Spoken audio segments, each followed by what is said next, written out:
Gauri Suryavanshi, S मराठीमध्ये आपलं स्वागत। वळूया आजच्या बातमीकडे। दिंडोरी तालुक्यातील पंचायत समिती गटगाळ्यांचे आरक्षण जाहीर झाल्यानंतर इच्छुकांच्या हालचाली वाढल्या। यातच नळवाडपाडा येथील मागील 10 वर्षांपासून असलेले सरपंच हिरामण गावित यांच्याशी आपण संपर्क साधलाय। बघूयात हिरामण गावित काय म्हणतात। तर आपल्यासोबत आज हिरामण गावित आहे, ते जिल्हा परिषदेचे इच्छुक उमेदवार आहेत। तर त्यांची आपण आज प्रतिक्रिया जाणून घेणार आहोत। मी ग्रामपंचायत सरपंच हिरामण गावित, नळवाडपाडा ग्रामपंचायत, आणि मी उंबळा गटामधनं इच्छुक उमेदवार आहे।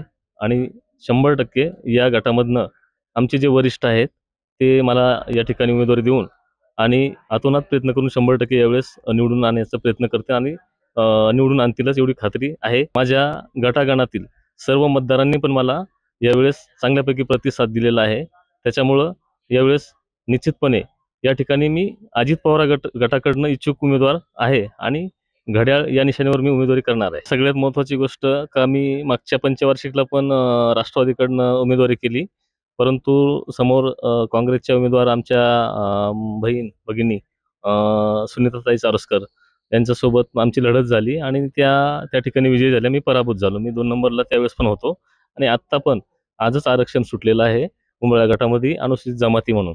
तर अनुसूचित जमाती म्हणून असल्यामुळं आम्ही त्या जागेवर दावा केलेला आहे आणि त्या ठिकाणी 100% आम्ही उमेदवारी करणार आहेत आणि निश्चितपणे आमचे वरिष्ठ जे आहेत ते आम्हाला संधी देऊन या ठिकाणी 100% निवडून आणायचा प्रयत्न करतील।